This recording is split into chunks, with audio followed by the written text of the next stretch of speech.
Wow. Ngoja kwanza usha venture out mpaka umefika Africa? Yes. It's only your phone and an internet connection. They can go as far as coming to your place.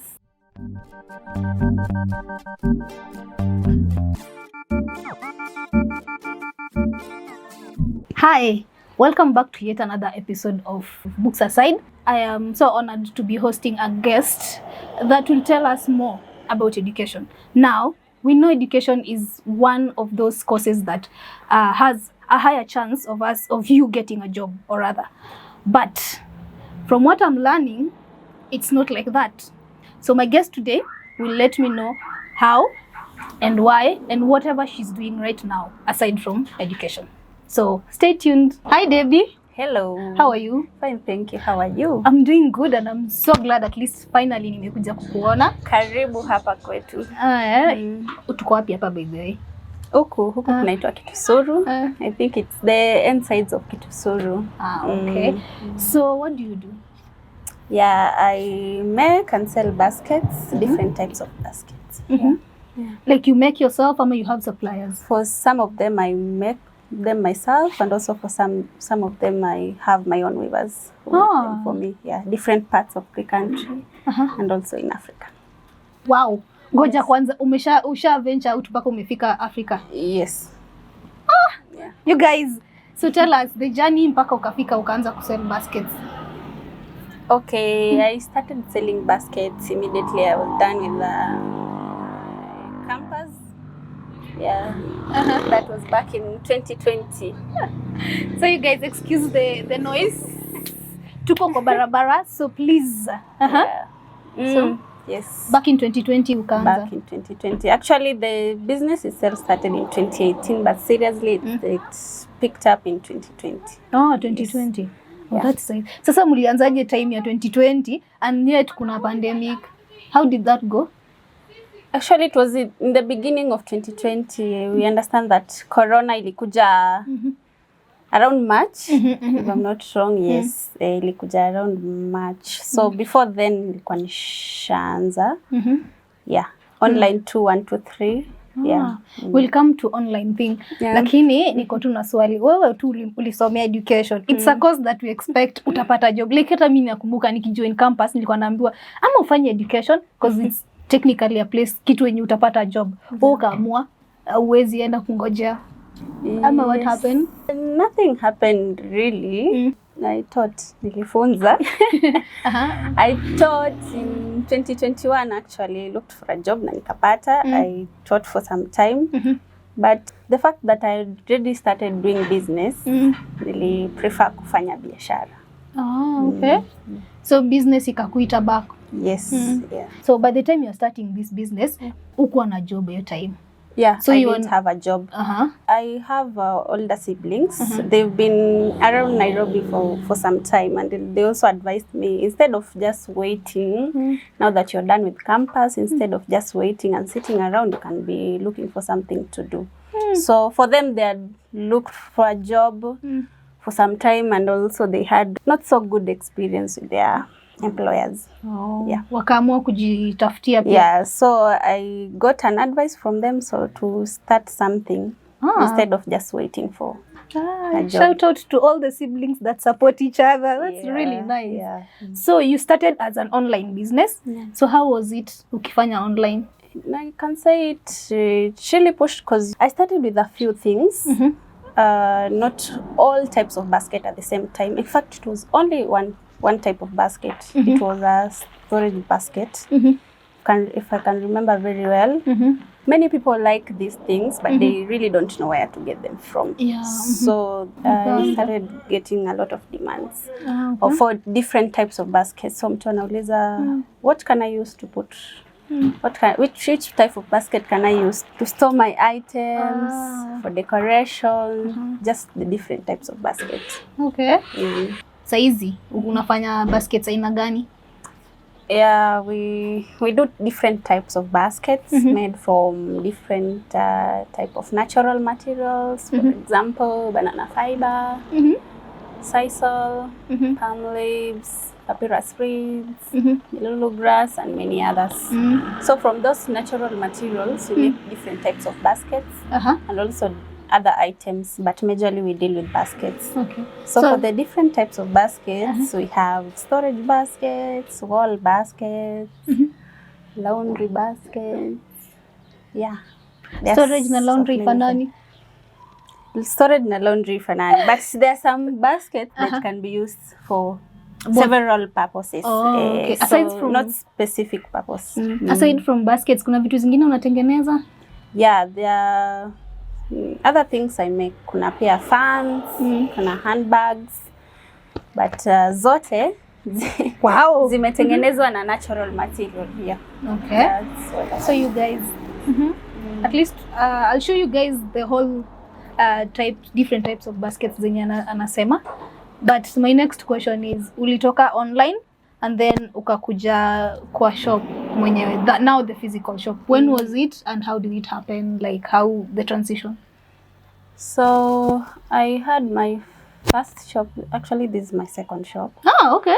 Yeah, it's not that it's another branch, but it's like that one. It was I moved. It was kind of smaller. I moved here, so I opened a shop back in 2021. 2021. Yeah. Right after umemaliza shule, umetoka kufunza. Yeah, right after nimemaliza kufunza. The reason why I opened a shop, it's because online, doing business online is good, but sometimes you find some people are skeptical. They want to see what you're selling to them. That's true. There's a lot of online fraud nowadays. So, what you see is not what you see is not what you get. But in my case, I've never had such a complaint like mtu ame order kitu alafu ikakuja kitu tofauti. With your clients? No, ijawahi kuwa hivyo. I try to be as honest as possible kwa sababu like bad news huwa ina spread kuliko hata good news. And bad news is bad for business. Yeah, it's really bad because if you're not honest to one customer, it will really spread fast and it may affect your business. So because of those people who can they want to see what they're buying and also maybe the size. There was also that challenge, jaribu kuambia mtu it's 20 inch, they don't understand 20 inch ni nini. Actually hata mimi niko na wao, I don't understand 20. Uniambie 20 centimeter and then nichukue kale, unaona kale karula 30 centimeter nianze kuona okay this one actually many people relate that the 30 centimeter ruler with the dimensions. Hiyo ndo watu wengi wana understand, and you find that not so many people wana own tape measures in their own homes. So for such people, they really wanted to see what they are buying. So at the same time, so many people are asking, where's your shop? Where's your shop? And so they wanted to see variety. They're just not contented. Do you get people when you wanasema ati sasa mimi nakuja kwa shop yako, where is your shop? And then anakuja anaangalia and then anatoka. Yeah, very many times, yeah. Okay, that's the challenge with the business now. Yeah. Because you can't really force someone to buy your things if they don't like them. But also if they don't like them, but they will tell you, this is how I want. The good thing about having a physical location is that people can come and see. If they don't like whatever they found here, you also have an option of custom making, like whatever you imagine with your space, we custom make it exactly to what you need. Yeah. So which one sells more? The question is, what are you known for sana? And what inaleta watu wengi? We are known for unique things, unique handmade baskets. That's what attracts people. You see, like to produce a basket, it's not an easy thing. Like using your hand, it's not like a machine. You just put and it produces maybe within the same day or just a few days. For the hand woven items, it takes several weeks. So, and that's why many for people who understand these things, they really appreciate the art behind it. Yes. Okay. So do you get clients when nataka saizi ama kuna Yeah, a lot of people, no one is really willing to wait for about a month for just one thing. Naambia mtu like anakuuliza how long will that one basket take for you to make? The custom made now. Yeah, the custom made basket. Unamwambia a month. They're like, that's really a long time. But for those people who understand the work that comes with it, they are really willing to wait because it's worth it when you wait for it. Yeah. So let's talk about your clients. How like do you get a variety ama kuna wenye unaona ni kama wamelalia sana? Is it African? Is it not African? Tourists? Oh, that's the word. Tourists ama watu local tourists, you know. Yeah, I think in the past, so many people used to think baskets ama hand woven items are made for those people who come out. Tourists. Yeah, tourists. Those people who come to visit and everything. Because for us, when you see most of these things, they are traditional. So we are just used to them. So we don't really appreciate, how can I say it? We don't see the value in it. We don't see the value of it. Yes. But nowadays, people have started embracing, and you find that a variety of people are willing to spend. Yeah, to spend on their. What about this nini? Like I'm imagining you should also get like what were Airbnbs like for interiors and stuff, because I'm sure the business that is booming right now is Airbnbs. Alafu I'm sure watu wanatakanga like, you know, beautiful spaces and all that. Do you get to work with such people? Yeah, I get to work with such people. For example, the one you've just mentioned, Airbnbs. We also have hotels. We also have event organizers, especially for the traditional weddings. Yes. Yeah, ranches. Yeah, schools. Now you know right now our kids are being introduced for in CBC. So they're being introduced to making these things and also just using natural things instead of plastic, which is harmful. Wall decoration. Yes. We have these kyondos, the normal kyondos. Very nice. Yes, I know so many people are familiar with these. Yeah, they also come in different sizes and color. Okay. We have the small, large. Also these ones with handles. Yes. We have this. I think people have seen this. Hi guys, I'm pretty sure Mona is easy. They're pretty nice for the walls. Yeah, for the walls. Yeah. Can it be used as any other thing? But yeah, it's also used as a storage, small storage for your keys. These are just decorative baskets. I designed them. Designed these yourself. Yeah, designed this myself. So try and design something. Oh, okay. Yeah, these are just decorative baskets you can use to store. The good thing about these things, they don't have like a specific function. Okay. The way it suits your space, so you can just place it on the shelf, the bookshelf. Let me ask you: you sent the designs immediately after ulishatengeneza design, and then you send it to your weavers? No, I go to them and then you explain to them, this is what I want. Okay, very nice. Yeah. What made of what? Raffia. It's a material called raffia. Hi guys. Yes. They're pretty. Yeah.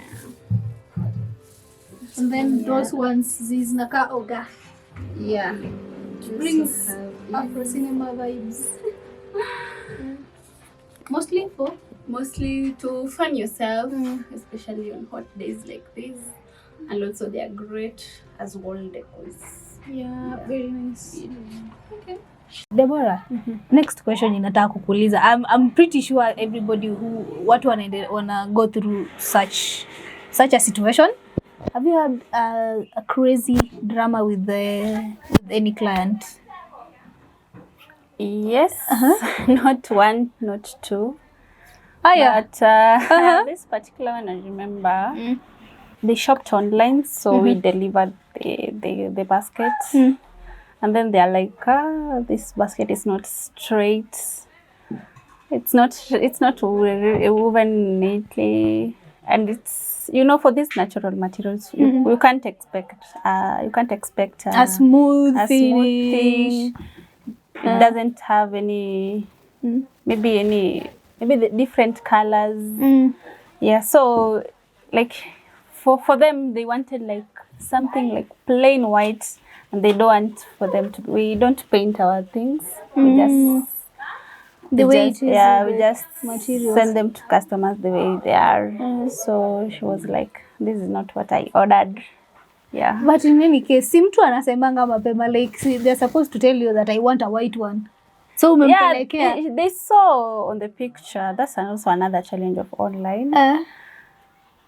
Of course, it was as it was. It was as it was, but like they wanted it to be so clear, so clear for something which is unwoven. Of course, when you're doing something with your hands and you do it for several weeks or days, of course itachafuka, like haitakuwa hivyo white the way you expect. Yeah. So akasema nini sasa? They had to return it. Yeah, ukarudisha and then aka-order tena, ama alisema hataki maneno yenu tena? No, they didn't. They won't trust you again. So like with their money, you have to return their money. You ever had a client mwenye anakwambia hapana, leta hii, hapana sitaki hii, leta hii, leta hapana sitaki hii? Yeah, it used to happen the first time I was doing business, but I'm also strict nowadays. We have to understand each other from the onset of doing the business. We have to understand. I have to tell you that these things are handmade. They can't be perfect. They can't be straight. If it's square, maybe inaweza kaa kombo. Iwezi kaa like it was straight kabisa. So if you agree to that, then we do business. Okay. So at least, but we learn from mistakes. At least unachapwa kidogo. Every day is a learning experience. Yes. I'm so glad at least you've managed to come that far. Ile point yenye unajua now, this is what we lay the terms. Ujue tunafanya hii, and then next ni hii. This is what we can offer, and if you agree to it, then let's continue doing business. If you can't agree from the onset, there's no need of wasting a lot of time. And then at the end of the day, you don't get what you really wanted to get. Yeah. So if I were to start a business, an online business right now, what would you tell me? Like, beware of this. Like, what is that caution unaweza niambia? If you want to start an online business, it's not like you need. It's only your phone and an internet connection. And also you identify the kind of business you'd like to do. You have to understand that the person you're talking to, you don't know each other. They're also not sure if you're really doing the business or not. Be ready to convince the customer that whatever you're selling is what they need. Oh, okay. Yes. So in short, watu wajue kwamba online business bado iko na doubts. Yeah, iko na a lot. See, hata doubts iko na a lot of doubts. A lot of doubts. So you have to set yourself in such a way that you can convince someone that it's not the same way like having a physical shop, so someone can just touch it and touch.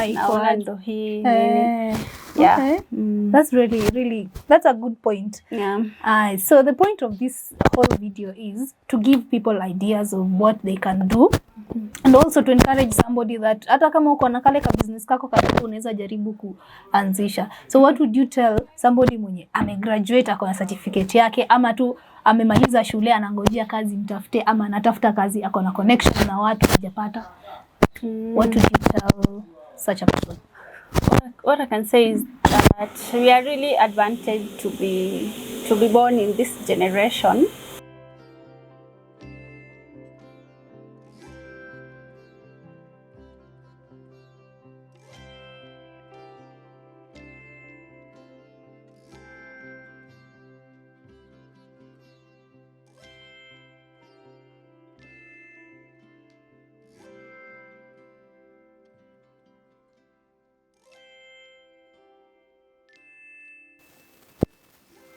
Business, you may find that you've really established your brand, and then someone like copies the same exact Name. way you name and the way you're doing your business. They can go as far as coming to your place, seeing how you set up your business, try to order from you several times and see how you operate, and then they go and copy the same thing.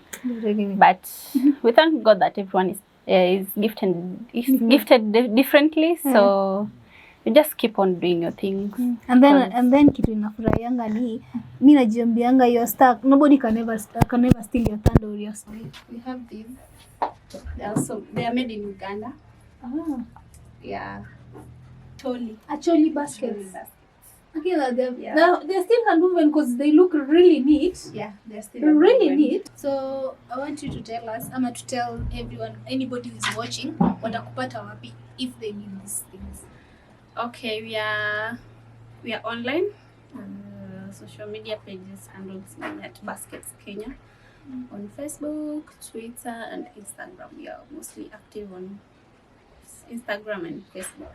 We also have a website, www.basketskenya.com. Yes, that's where you can find us. We deliver in around the country and also out of the country. Karibu sana.